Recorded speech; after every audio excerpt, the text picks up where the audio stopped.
마태복음 9장 20절부터 22절까지 있는 말씀 함께 읽습니다. 시작. 12해 동안이나 혈루 쪽으로 앓는 여자가 예수의 뒤로 와서 그의 겉옷까지를 만지니 이는 제 마음에 그 겉옷만 만져도 구원을 받겠다 함이라. 예수께서 돌이켜 그를 보시며 이르시되 하라 안심하라 내 믿음이 너를 구원하였다 하시니 여자가 그 즉시 구원을 받으니라. 아멘. 찬양. 험한 세상 나그네 길 나의 마음이 고날 때 찬양합시다.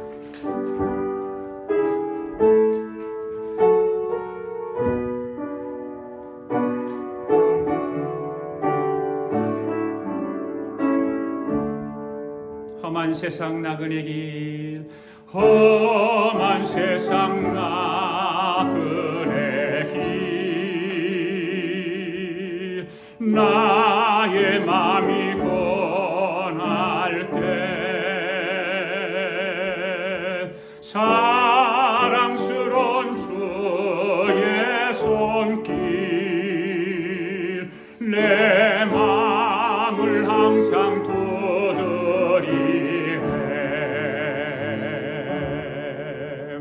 오 주님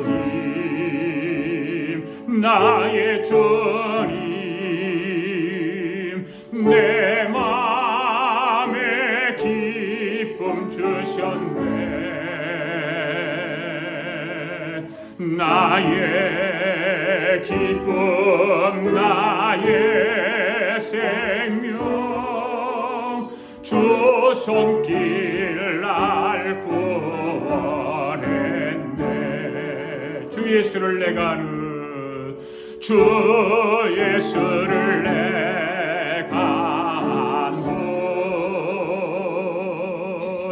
나의 죄짐 벗었네. 영원토록 감사하며 늘 주께 찬송 돌리리라. 오 주님 나의 주님 내 마음에 기쁨 주셨네. 나의 기쁨 나의 생명 주 손길 날 구원했네. 주 예수를 내가 아는 주 예수를 내가 아는 나의 죄짐 벗었네. 영원토록 감사하며 늘 주께 찬송 돌리리라. 오 주님 나의 주님 내 마음에 기쁨 주셨네. 나의 기쁨 나의 생명 주 손길 날 구원했네.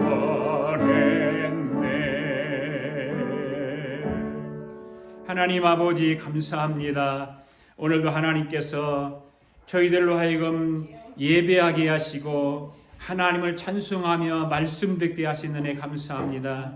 오늘도 말씀 앞에 우리가 앉았습니다. 하나님의 말씀으로 우리를 깨우쳐 주시고 우리 마음속에 성령으로 임재하여 주셔서 말씀을 바로 깨닫게 하시고 말씀을 우리 삶 속에 적용시켜 이 세상에서 빛으로 오신 예수님을 따라가게 하여 주시옵시고 성령의 역사를 경험하며 살아가는 우리의 삶이 되게 하여 주시옵소서. 오늘도 주님 말씀하여 주시옵소서. 우리가 듣겠습니다. 아멘 아멘 아멘 하며 하나님 앞에 영광 올려드리며 말씀 앞에 우리 생각과 마음을 내려놓겠사오니 성령님 마음을 다스려 주옵소서. 역사여 주시옵소서. 예수님의 이름으로 기도하옵나이다. 아멘. 할렐루야. 여러분, 믿음이란 무엇이라고 생각하시나요? 믿음이란 무엇일까요?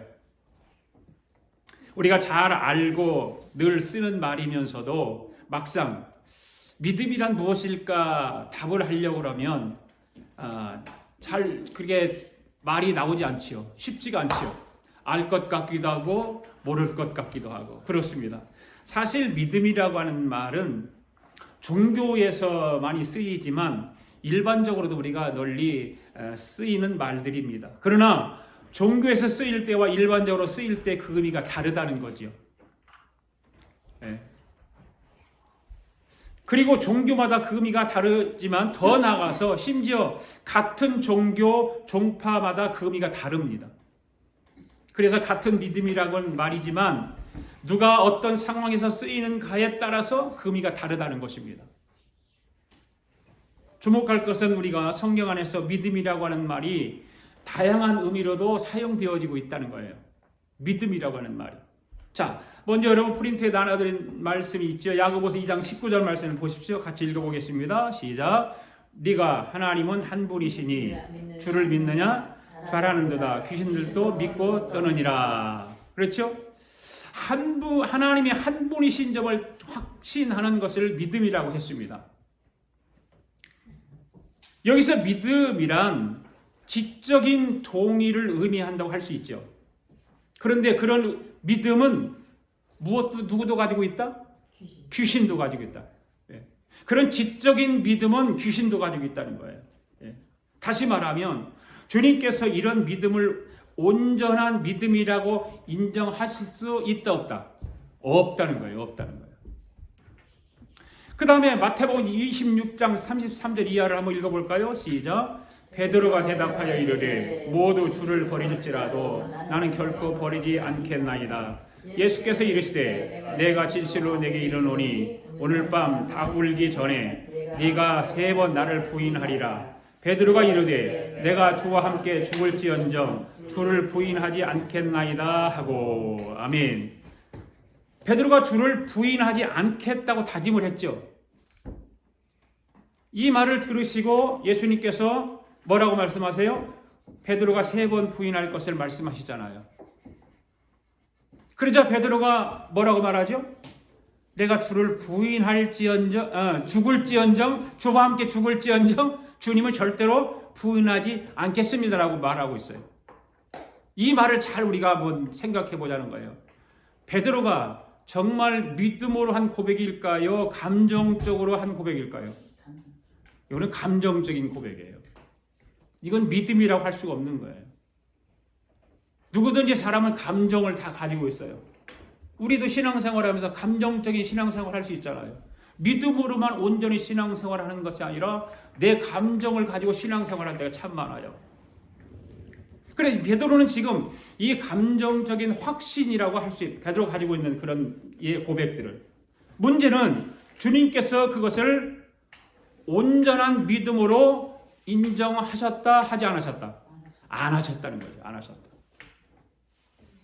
그렇습니다. 온전한 믿음은 지적인 동의를 넘어서는 것입니다. 아멘. 그리고 감정적인 확신의 이상인 거예요. 감정적인 확신, 그 이상의 것이 믿음인 거예요. 더 중요한 것은 그 믿음이 주님께서 인정하시느냐 인정하지 않느냐. 주님께서 인정하는 믿음이 진정한 믿음인 것입니다. 할렐루야. 예. 오늘 본문을 보시겠습니다. 바로 예수님께서 인정하시는 믿음이 소개되고 있죠. 병으로 고통받는 한 여인이 있습니다. 그 여인의 믿음을 보시고 그 여인을 고쳐주셨습니다. 그때 예수님께서 뭐라고 말하죠? 내 믿음이 너를 어떻게 했다? 구원하였다. 이렇게 말씀하시면서 그 믿음을 인정해 주세요. 아멘? 주님이 그 여인의 믿음을 인정해 주시는 것입니다. 본문의 이야기는 이렇습니다. 말씀을 전하시는 예수님께서 한 관리가 찾아와서 자기 딸이 죽었는데 오셔서 살려달라는 청을 받으시고 그 집으로 지금 가는 중에 있어요. 그 앞에 말씀을 보면 그 집으로 가는 중에 이때 12년 동안 혈루증을 앓고 있다. 혈루병을 앓고 있던 혈루병 때문에 고생하던 한 여인이 조용히 찾아왔어요. 찾아와서 그리고 예수님의 겉옷자락을 만져요. 그것은 그 겉옷자락만 만져도 자기가 12년 동안 앓고 있는 병이 낫겠다는 믿음을 가지고 예수님의 뒤로 다가가서 아무도 모르게 예수님의 겉옷을 만졌습니다. 그런데 예수님께서는 이를 아셨어요? 모르셨어요? 아셨습니다. 돌아서서 그 여인을 보시고 예수님이 뭐라고 말씀하세요? 딸아 안심하라. 내 믿음이 너를 구원하였다. 그 즉시 여인이 고침 받았을까요? 고침 받지 않았을까요? 고침 받았죠. 여러분, 이 여인의 믿음이 어떤 믿음이었기에 예수님께서 인정하신 일을 살펴보면서 그리고 우리의 믿음을 한번 생각해 보자는 거예요. 첫 번째, 여인은 12해 동안 혈루증으로 앓았습니다. 12해 동안. 20절 말씀 시작. 12해 동안이나 혈루증으로 앓는 여자가 예수의 뒤로 와서 그 겉옷가를 만지니. 아멘. 이 본문의 말은 이 여인은 12해 동안 혈루증을 앓았다고 말하고 있습니다. 이 혈루증은 다 여러분들이 알잖아요. 의학적으로 하면 자궁에 출혈이 일어나는 거예요. 이 여인은 월경기 외에도 불규칙적인 그 자궁 출혈로 하혈을 하는 거죠. 하혈. 예. 그리고 그 기간이 얼마 동안? 12년 동안. 12년 동안 지속되었다고 하는 것은 얼마나 이 여인의 고통이 심했을까. 만성 자궁 혈루증이라고 하는 것은 이 여인으로서는 보통 고통이 아니었을 거예요. 전문가 이야기를 들어보면 자궁 출혈이 일어나는 이유는 대체로 자궁의 안에 있는 내막염, 염증 때문에 또 심할 경우에는 암 때문에 생기는 것이라고 그러잖아요. 그러니까 혈루증이라고 하는 것은 겉으로 드러나는 현상일 뿐이고 실제로 이 여인의 자궁 안에 심각한 질병이 있었던 거죠. 그렇죠? 심각한 질병이 있었던 거예요. 이 여인이 질병으로 인한 통증과 고통이 얼마나 심했을까요? 당시에는 물이 그렇게 많이 없었을 거예요. 그 이스라엘 그쪽 지역에는 사막지대고 그러니까 물이 많지가 않지요. 자주 씻을 수도 없고. 네. 참 불편이 많았을 것이라고 생각해요. 그리고 요즘처럼 여성들의 생리대가 있어서 그것을 잘 관리할 수 있는 그런 시절도 아니었을 거예요. 말로 표현할 수 없을 만큼 힘들었을 것입니다. 아마 살아간다고 하는 것 자체가 고통스러웠을 거예요. 그런데 더 힘든 문제가 있지요. 구약 성경에 오면 율법을 통해서 보면 이 유출병은 부정한 것으로 규정해 놓았잖아요. 그런데 이 피를 흘린 사람만 부정한 것이 아니라 그 사람을 만진 것 그 자체가 그 접촉했던 그 자체가 모두 다 부정한 사람으로 여겨버렸어요. 그러니까 이 혈루증을 앓는 여인은 사람 곁에 갈 수도 없었어요. 그 여인에게 누가 찾아올 수도 없었어요. 왜? 접촉만 하면 부정한 사람으로 낙인이 찍혀버려요. 그래서 이 사람은 다른 사람들과 격리된 채 살아가는 거예요. 홀로 쓸쓸하게, 외롭게, 고독 가운데 살아가는 수밖에 없는 거죠. 마치 요즘 코로나19 확진자들이 격리된 채로 치료받아야 하는 것처럼 아무도 만나지 못하고 격리되어서 살아가는 그런 모습인 거죠. 이 여인은 이렇게도 몸도 아프고 시도 때도 없이 하혈을 해서 불편함이 하기 짝이 없는 것은 고사하고 격리된 채로 살아가는 거예요. 누군가가 접촉할 수도 없고 함께 식사하거나 잠을 잘 수도 없고 그것이 장장 얼마 동안이나? 12년 동안이나. 얼마나 외로웠을까? 여러분 생각해 보세요. 1년 안이 뭐 12주 뭐 정도만 해도 그것이 고통스러울 때인데 12년 동안이나 육체의 병도 육체의 병이지만 그 여인이 가지고 있는 마음의 고통, 마음의 병도 아주 심했을 거라고 생각해요. 그런데 예수님께서 자기 마을에 오신다는 소식을 이 여인이 듣게 되잖아요. 이 소식을 듣자마자 이 여인은 예수님을 만나고 싶다는 절박한 마음이 들은 거예요. 12년 동안 육체의 고통, 마음의 고통, 격리된 상태로 살아가고 쓸쓸함과 고독과 이런 것들이 이 여인의 마음을 작용해서 예수님을 한번 만나봐야 되겠다고 하는 절박함이 일어나게 된 거죠. 그래서 예수님께로 달려온 거예요. 율법의 규정대로 격리되어 있어야 하고 요즘 말로 사회적 격리두기를 해야 함에도 불구하고 그냥 군중 속으로 뛰어 들어간 것입니다. 네. 그리고 예수님의 겉옷을 만지기까지 했어요. 이것은 분명히 율법을 통해서 보면 이것은 해서는 안 되는 일이에요. 유출병을 가지고 있는 여인이 남의 옷을 절대 만지면 안 되는 거예요. 율법에 그거는 걸리는 거예요. 그럼에도 불구하고 이 여인은 예수님을 만나야 한다고 하는 절박함으로 예수님께 나온 것이죠. 여러분, 이 여인의 믿음은 어디서부터 나왔을까요? 이 여인이 가지고 있는 그 유출병이라고 하는 그 질병, 육체 질병, 마음의 고통, 이런 것을 씻어보고 이런 걸 치유받다 보기 위한 이 여인의 믿음은 절박함에서 나온 절박함. 우리도 마찬가지죠. 어떤 삶의 절박함이 있을 때 주님 앞에 더 매달리게 되지 않습니까? 태평하고 뭐 걱정거리가 없고 아쉬운 것이 없고 그러면 주님 앞에 매달릴 절박함이 없어요. 예, 그냥 뭐 주일날 와서 예배 한번 쌈박하게 드리고 또 세상에 가서 그냥 나에게 주어지는 행복감 그 뭐 아쉬운 것이 없으니까 띵까띵까 뭐 이런 거죠. 그래서 신앙인들은 절박함이 좀 한 번씩 주어져야 돼요.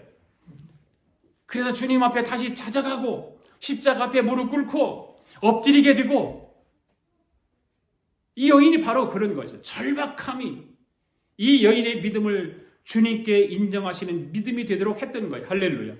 네. 어떤 분이 다이어트를 결심했대요.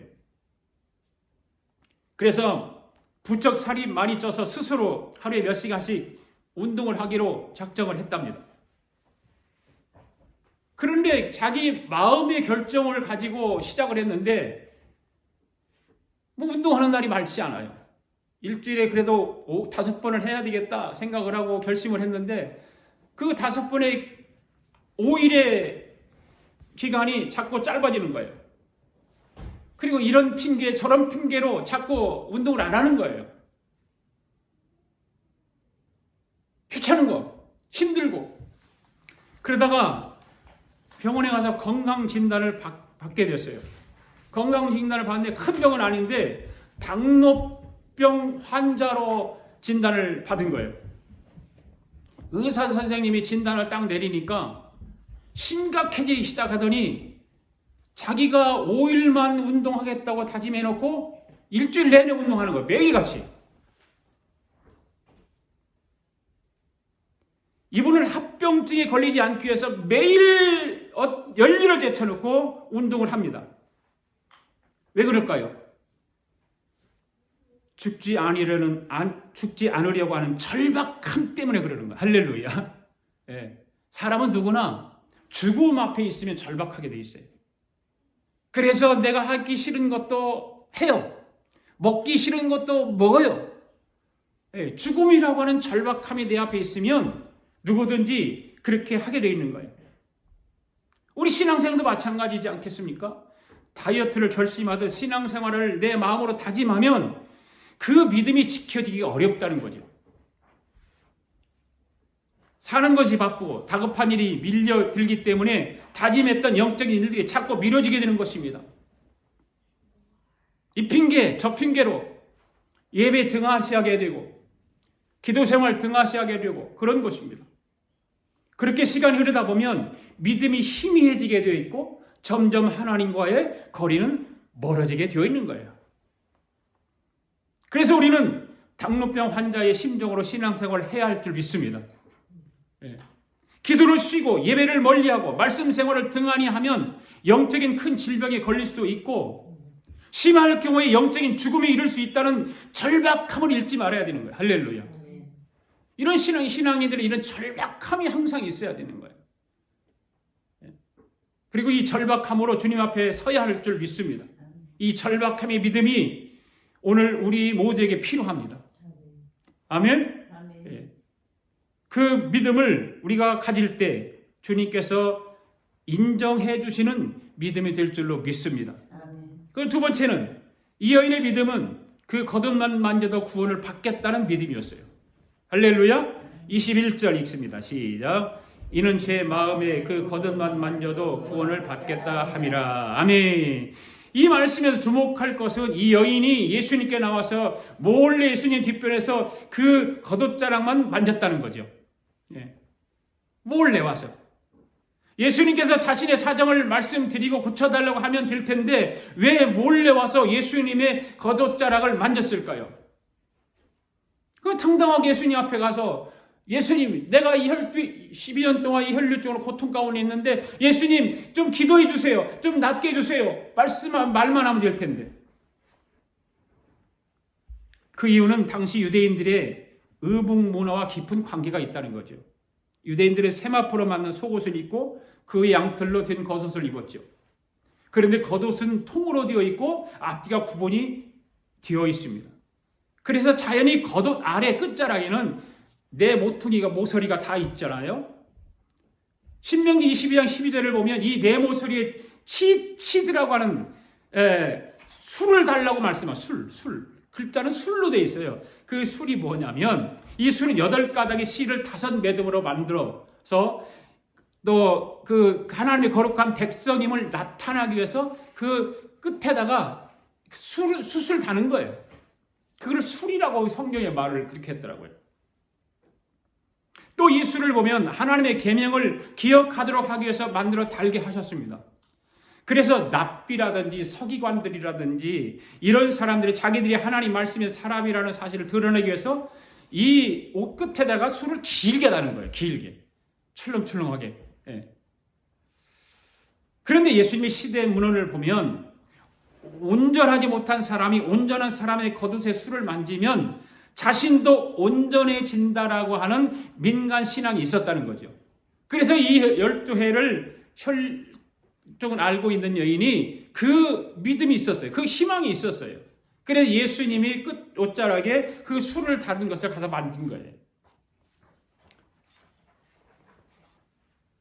이렇게 하나님과 특별한 관계 있는 의인의 겉옷을 술을 만지면 자신도 그 의인의 영적 기운을 받을 수 있다는 하나의 민간신앙.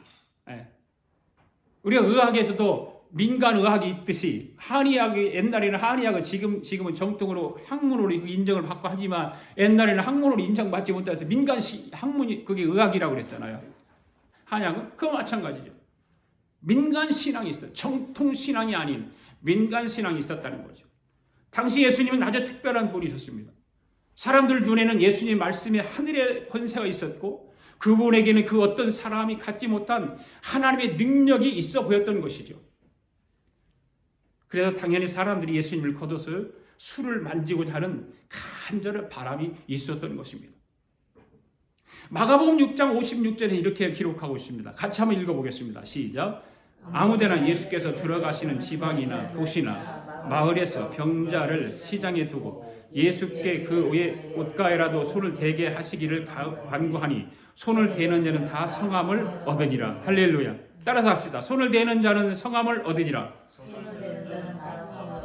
아멘. 네. 실제로 당시에 많은 사람들이 예수님의 그 겉옷에 달린 술을 만지면 병이 낫다는 거죠.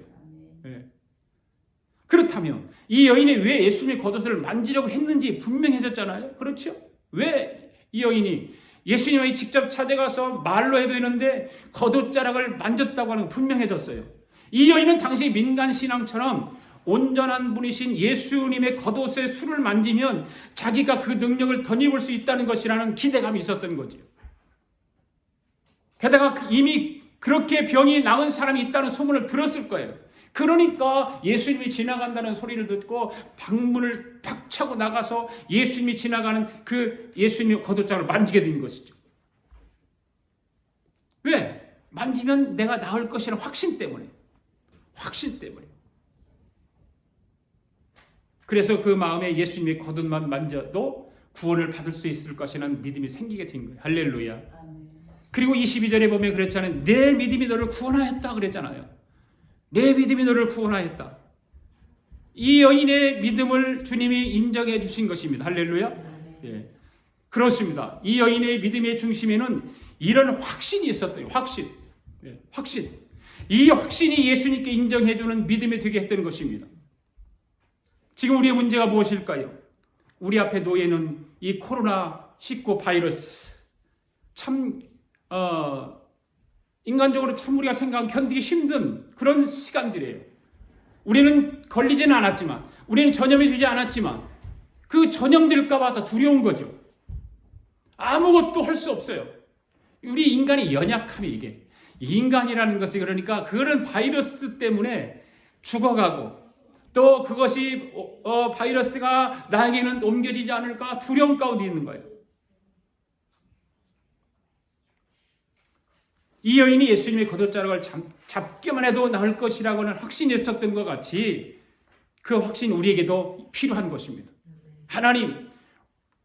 하나님께서 나의 믿음을 통해서 주님을 신뢰하고 주님의 옷자락만 만져도 나는 두려움이 사라지고 내 질병이 치유받고 내 아픔과 고통이 깨끗하게 되어진다고 하는 그 믿음만, 주님이 인정해 주시는 그 믿음만 있다면 코로나 바이러스 문제가 되지 않는 거예요. 예. 지금 나를 힘들게 하는 문제들, 절망하게 만드는 문제들, 상황들, 죽고 싶을 만큼 나를 긍지로 몰고 가는 일들, 주님께 기도하고 맡기면서 주님께서 해결해 주실 것이라고 하는 확신을 가져야 하는 것입니다. 그 확신이 중요한 거예요. 그 확신의 믿음. 고린도후서 13장 5절의 말씀은 이런 말씀이 있습니다. 시작. 너희는 믿음 안에 있는가? 너희 자신을 시험하고 너희 자신을 확증하라. 할렐루야.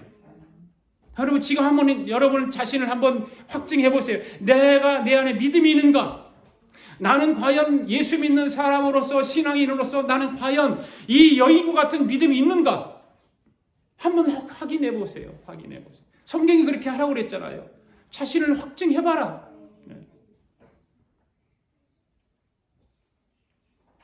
내가 지금 믿음 안에 있는지 돌아보라는 말씀이에요. 우리 안에 믿음의 확신이 있는지 살펴보라는 말씀이에요.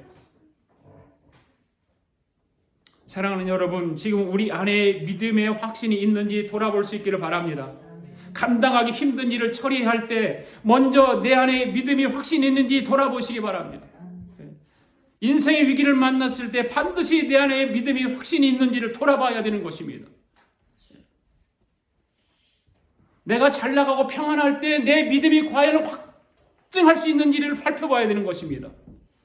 우리는 고난 가운데 있을 때만 내 믿음을 점검하는 것이 아닙니다. 내가 잘 나가고 내가 아쉬움이 없고 먹고 사는 데 문제가 없고 그때도 내 믿음을 확증해 봐야 되는 것입니다. 과연 내 믿음이 지금 전에와 같이 예수님 만났을 때와 같이 예수님과 교제가 이루어지고 있는가? 신뢰하고 있는가? 그냥 주일날 와서 한번 말씀 듣는 걸로 끝나는 것이 아니라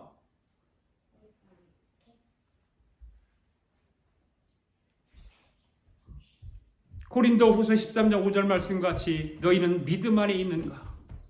과연 나는 믿음 안에 있는가? 너의 자신을 한번 시험하고 너희 자신을 확증해 봐라. 이 말씀을 우리 마음속에 우리의 삶 속에 깊이 새기시기를 바랍니다. 그 다음에 마침 세 번째, 여러분의 믿음이 여러분을 구원합니다. 할렐루야.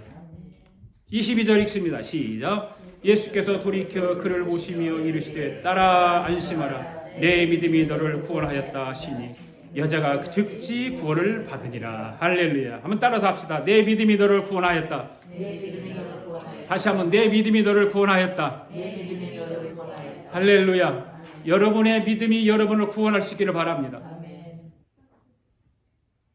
여러분 한번 생각해 보시기 바랍니다. 이 여인이 예수님 앞으로 나오는 것은 결코 쉽지가 않았을 거예요. 왜요? 두 가지 문제가 있지 않았겠어요? 하나는 율법의 혈루증을 앓고 있는 여인은 부정한 사람이었기 때문에 사람들이 바라보는 눈이 예사롭지 않지 않겠습니까? 우리가 지금 코로나 바이러스 때문에 마스크를 끼고 밖에 나가면 사람들이 우리를 이상하게 쳐다보듯이 때로는 죽이기도 하고 죽였대잖아요. 마스크 쓰고 다니는 사람, 죽인 사람도 있대잖아요. 죽은 사람. 마스크 쓰고 다니는 것 때문에. 이 여인도 이 혈루증을 앓고 있는 여인이 율법을 통해서 보면 부정한 여인으로 사람들에게 낙인이 찍혀 있단 말이에요. 그러니까 예수님 앞으로 나가는 것이 두려웠을 거예요. 부정한 사람은 율법의 절차에 따라서 부정의 문제가 해결되기 전에는 절대 사람을 만나서도 안 되고 밖에 나가서도 안 되고 격리된 채로 살아가야 되는데, 그래서 부정한 채로 사람들이 모인 곳에 나타난다면 그 자체로 율법을 어기는 일이 되는 것입니다. 만일 이 여인이 군중들 틈에 혈루증을 앓고 있는 사람이라는 사실이 발각된다면 율법을 어긴 자로서 처벌받게, 아마 그 자리에서 돌로 쳐 죽임을 당할 수 있을 것입니다. 다른 하나는 율법에 따르면 혈루증을 앓고 있는 사람과 접촉한 사람도 부정해질 수 있기 때문에 그런 거예요. 하혈과 같이 출혈이 계속되고 있는 사람은 그가 만지는 것들 그리고 그와 접촉한 사람을 모두 부정하게 만들게 되는 위험 인물이었던 거죠. 당시에. 그래서 사람들이 그 사람하고는 접촉을 않게 해서 피하는 거예요. 왜? 혹시라도 지나가다 스치기만 해도 내가 부정한 사람을 낙인이 찍히기 때문에. 그래서 이 여인이 군중들 틈에 들어가게 된다면 여러 사람과 접촉하게 될 것이고 그들을 부정하게 만들게 될 것입니다. 더더욱 예수님의 겉옷자락을 잡게 되면 예수님을 부정하게 만들게 될 것입니다. 이런 이유로 이 여인은 예수님께 나가기를 두려워했을 것입니다. 그러나 이 여인은 자기가 나을 줄로 믿었던 것입니다. 할렐루야. 예수님께서 자기 혈루증을 낫게 해줄 걸 믿었습니다. 당연히 피가 흐르는 것이 그치게 되면 그 문제들은 다 해결될 것이에요. 그래서 이 믿음으로 용기를 내서 예수님 앞으로 나온 거예요. 그렇습니다. 이 여인은 믿음이 주는 용기를 가지고 행동하게 했습니다. 두려워서 할 수 없었던 일을 믿음이 생기다 하게 했던 것입니다. 할렐루야. 믿기만 하라 그랬어요. 주님께서. 믿기만 하라. 그 믿음이 중요한 거예요. 바로 이 믿음이, 용기가 이 여인의 믿음을 주님께 인정하시는 그런 믿음이 되게 한 것입니다. 박선희 권사님이 지금 암과 싸움을 하고 있어요. 우리 모두가 힘을 다해 기도해야 됩니다. 저는 그렇게 기도해요. 키모를 받는 기간 동안 성령의 불로 태워주시옵소서. 성령의 불이 암 세포를 다 죽이게 해달라고 기도하고 있어요. 그리고 키모 다 끝난 후에 다시 배를 열지 않도록, 혹시라도 의사들이 배를 열고 깜짝 놀랄 만한 일들이 생기도록, 이 믿음이거든요.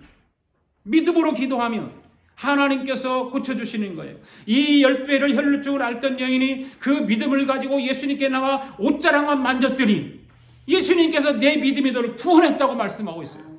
치유해 주신 거예요.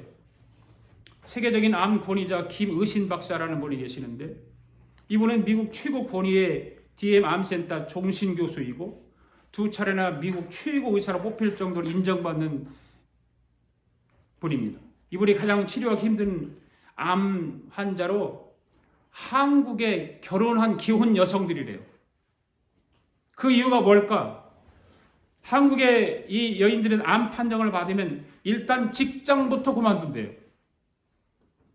왜 뻘찍이 직장을 왜 그만둬요?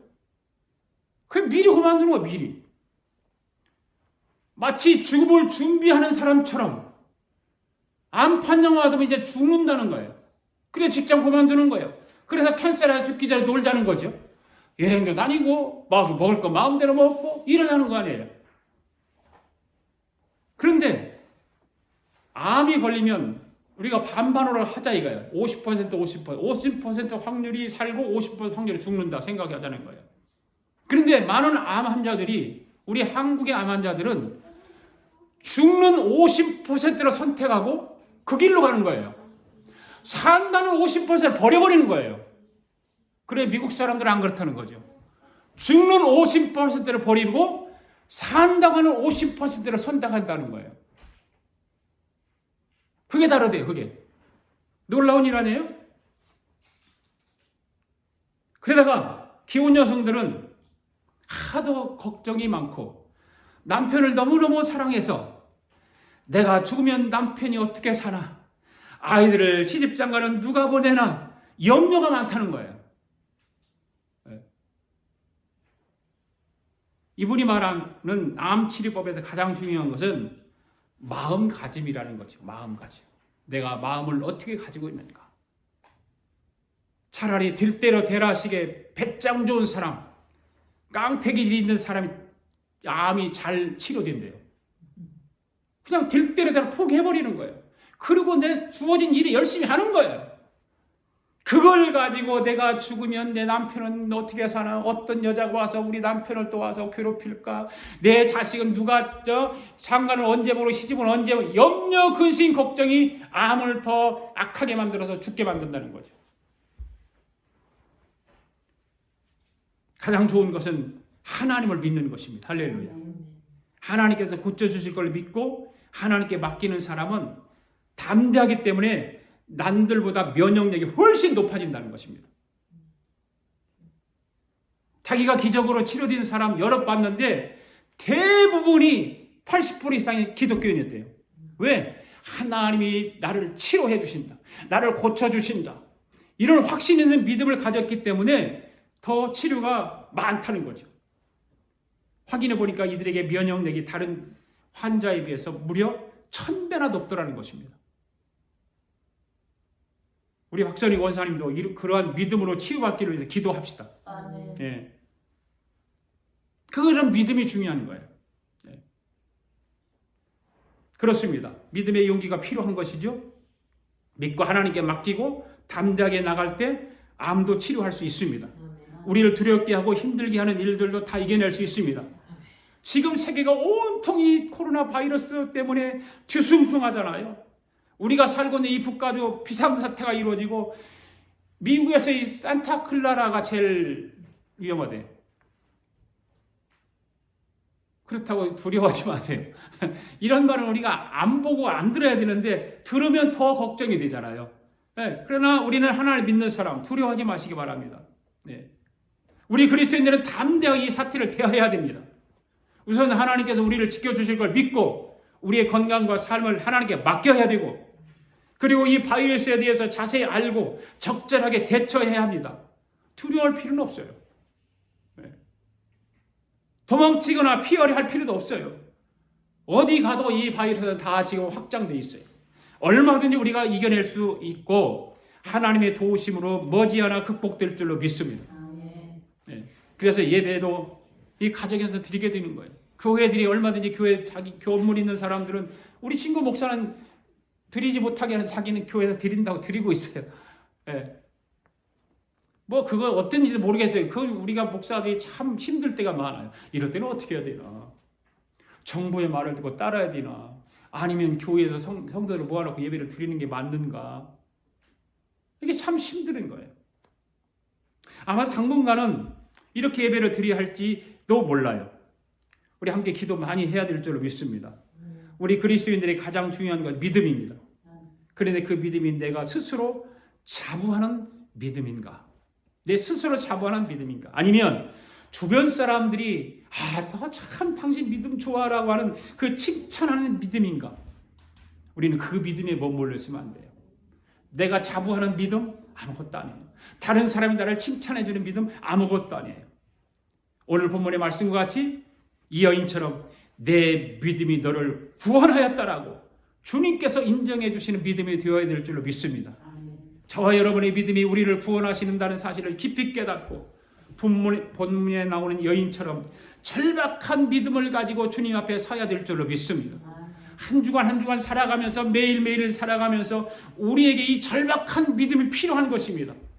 그리고 모든 어려움과 환난을 주님께서 해결해 주실 것이라고 하는 확신이 있는 믿음을 가지고 이 한 주간도 담대하게 살아가는 우리 아가페의 성도 될 수 있기를 주님의 이름으로 축복합니다. 아멘. 이 시간에 우리 이 말씀을 기억하면서 내 믿음이 나를 구원한다는 사실을 깨달았사오니 주여 내 믿음이 주님으로부터 인정받는 믿음이 되게 하여 주시옵소서. 주여 지금보다 더 큰 믿음을 주시옵소서. 절박한 믿음을 주시옵소서. 이 한 주간도 이 믿음 가지고 승리하게 하여 주시옵소서라고 합심하여 기도합니다. 하나님 아버지 감사합니다. 하나님 오늘도 하나님 혈루증을 앓고 있는 이 여인의 믿음을 통해서 하나님 내 믿음이 너를 구원하였다라고 주님 말씀했던 것처럼 하나님이여 나의 믿음이 주님으로부터 인정받는 믿음이 되기를 원합니다. 주여 지금보다 더 큰 믿음을 주시옵소서. 절박한 믿음을 주시옵소서. 간절한 믿음을 주시옵소서. 한 주간 더 믿음을 가지고 승리하게 주셔서 모든 고통과 어려움을 이겨내게 하여 주시옵소서. 환난을 극복하게 하여 주시옵소서. 하나님 우리의 주위에 있는 모든 환난을 겪고 있는 사람들 하나님이여 그들을 위해서 기도하는 저희들 되게 하여 주시옵소서. 특별히 우리 권사님을 위해서 기도하는 저희들 되게 하여 주시옵시고 암과 싸워 승리하게 하시고 이기게 하시고 고통과 싸워서 이기게 하시고 아버지 열대를 혈루증을 앓던 여인처럼 예수님의 옷자락이라도 만지면 낫겠다고 하는 그 확신하는 믿음을 갖게 하여 주셔서 주님이 나를 치료해 주신다고 하는 믿음이 우리 권사님에게 있어서 하나님의 성령의 불로 태워주시고 성령의 불로 지져주셔서 하나님의 아버지 얼마 되지 않아서 이제 하나님 아버지 역사하심으로 말미암아 암세포가 다 사라지고 다 말라 없어지고 정상적으로 깨끗한 믿음의 권사님으로 정말로 성숙해져서 하나님 앞에 영광 돌릴 수 있도록 인도하여 주시옵소서. 하나님 아버지 감사합니다. 오늘도 귀한 말씀 주셨사오니 하나님 말씀 붙들고 이 한 주간도 승리하며 살게 하여 주시옵소서. 예수님의 이름으로 기도하옵나이다. 아멘. 우리 다 찬양하면서 하나님 앞에 예물 올려드립니다.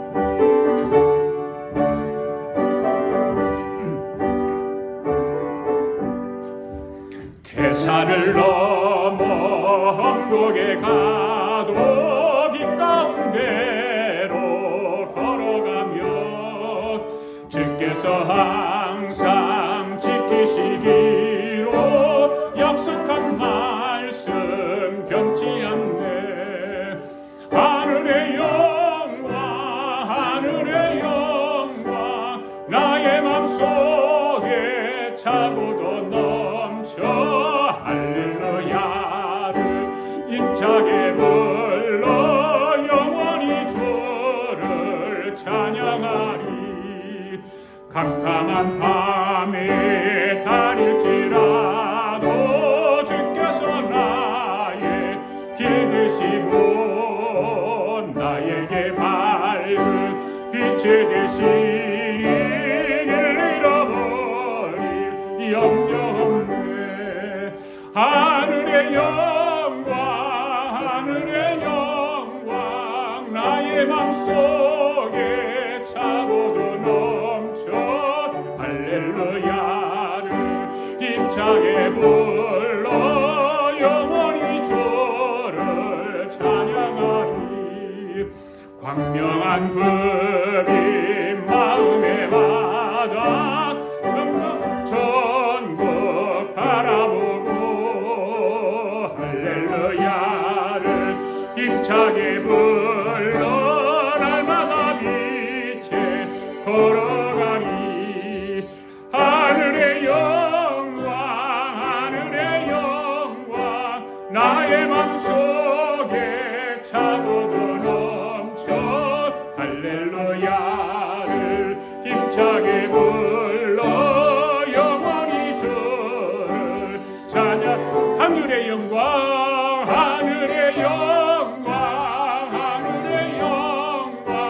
나의 맘속에 차고도 넘쳐 할렐루야를 힘차게 불러 영원히 주를 찬양하리. 하나님 감사합니다. 오늘도 하나님 앞에 귀한 예물을 정성을 다하여 올려드렸습니다. 사랑하는 성도들이 정성을 다하여 주님 앞에 올려드린 예물을 받으시고 하늘의 신령한 복과 이 땅의 기름진 복으로 충만하게 채워주셔서 하나님의 사람으로 이 땅에 살면서 선한 일을 감당하게 하시고 하늘나라의 영광을 위해서 충성을 다하는 저희들 되게 하여 주시옵소서. 하늘의 해와 같이 빛나는 저들 되게 하시고 저들의 헌신 충성 봉사를 받으셔서 하나님께 영광이 되게 하여 주시옵소서. 지금은 우리 주 예수 그리스도의 은혜와 하나님 아버지의 극진하신 사랑과 성령님의 감동감화 충만하신 역사가 오늘도 하나님께서 우리의 믿음을 보시고 인정해 주시는 그 믿음을 따라 살기로 다짐하고 돌아가는 사랑하는 성도들 머리 위에와 성도들의 가정과 성도들의 경영하는 기업과 직장과 우리가 살고 있는 이 미합중국과 하나밖에 없는 우리 조국의와 주의 이름으로 모이는 교회 위에 또 아버지의 병원에서 암투병과 싸우고 있는 우리 박선희 권사님 머리 위에 지금으로부터 영원토록 함께 하시기를 예수님의 이름으로 축원하옵나이다. 아멘.